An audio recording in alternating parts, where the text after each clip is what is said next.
Friends informative Odisha YouTube channel को स्वागत। Rourkela steel plant रे आसी नियुक्ति ताले राउरकेला स्टील प्लांट रिक्रुटमेंट 2024 बहुत बड़ वैकेंसी आसी राउरकेला स्टील प्लांट रे।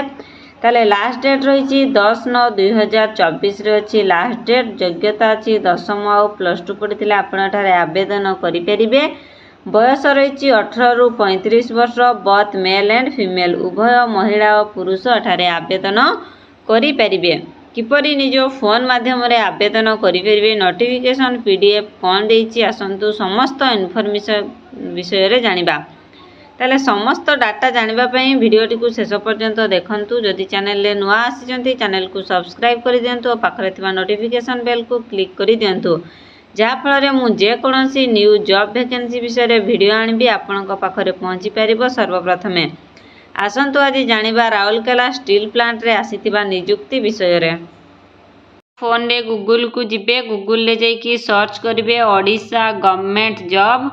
ओडिशा गवर्नमेंट जॉब रे सर्च करिवे ताले ओडिशा गवर्नमेंट जॉब रे सर्च कला परे आपण मानकर बाहरी जिवो ओडिशा गवर्नमेंट जॉब। देखंतु एटी ओडिशा गवर्नमेंट जॉब बाहरी ची ताले आपण सेठारे क्लिक करिवे। क्लिक करि सारला परे संपूर्ण डिटेल्स विषय रे बाहरी जिवो ओडिशा गवर्नमेंट जॉब। आपण जो कोनोसी भी जॉब वैकेंसी जानिबा पई चाहूतिबे एठारे आपण देखि परिबे 10th हो 12th हो जो कोनोसी भी जॉब विषय रे जानि परिबे।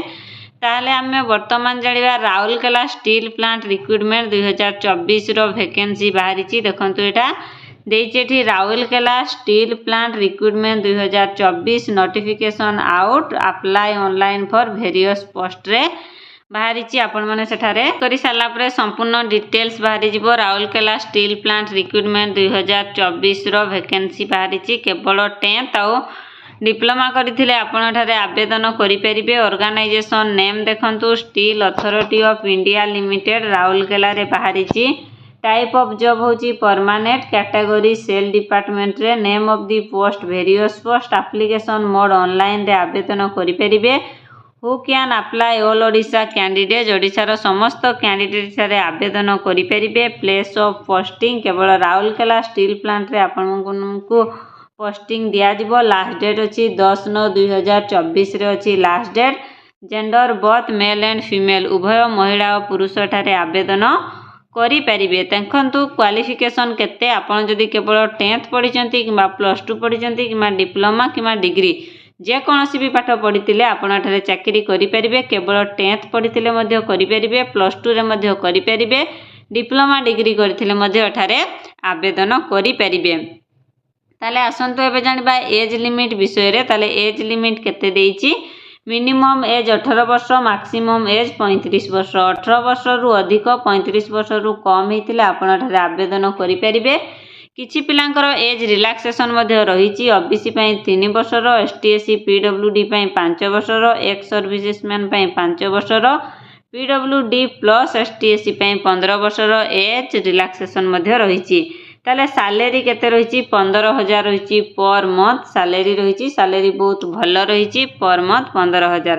ताले सिलेक्शन प्रोसेस किपरि रहइबो केवल आपण मानको इंटरव्यू और डॉक्यूमेंट वेरिफिकेशन साइज रे सिलेक्शन करा जिवो। ठारे कोनोसी मध्ये परीक्षा हबो नै किबा स्किल टेस्ट कोनोसी हबो नै केवल इंटरव्यू और डॉक्यूमेंट वेरिफिकेशन साइज रे आपण मानकर सिलेक्शन हे परि। राउरकेला स्टील प्लांट रे माने आवेदन करिवा पई कोन कोन सब डॉक्यूमेंट दरकार देखंतु। क्वालिफिकेशन सर्टिफिकेट आउ सर्टिफिकेट डेट ऑफ बर्थ छिवा दरकार।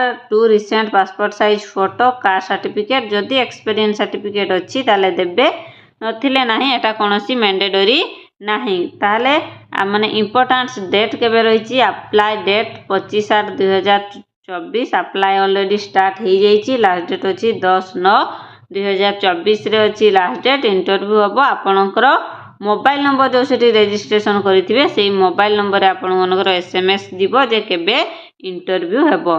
ताले बे इंपोर्टेंट लिंक देछि देखंतु से इंपोर्टेंट लिंक रे जदि हमें देखिबा ताले तार नोटिफिकेशन देखि परिबा। ताले जो इंपोर्टेंट लिंक देछि ए इंपोर्टेंट लिंक रे आपण माने क्लिक करिवे। ए इंपोर्टेंट लिंक देछि नोटिफिकेशन पीडीएफ लिंक देखंतु से पीडीएफ लिंक रे जदि आपण क्लिक करिवे ताले संपूर्ण डिटेल्स पीडीएफ जानि परिबे। ये हूँ संपूर्ण detail steel authority of India limited Rourkela steel plant रो पीडीएफ दे देइछि। ताले नेम ऑफ ट्रेनिंग प्रोग्राम बा क्वालिफिकेशन केते केते आ कोउथिरे केते सैलरी अछि केते सीट वैकेंसी अछि से मध्य दे देइछि। ताले आशा करूछि आजिर भिडियोटी आपण मानकु भल लागिथिबो। जदि भल लागिछि भिडियोटी को लाइक करंतु, चैनल को सब्सक्राइब करंतु और निज फ्रेंड सांग साथी मानकु शेयर करंतु। आजिर भिडियो रे एतिकरे विदाय नउछि। पुणी एक न्यू जॉब वैकेंसी वीडियो नै आसी।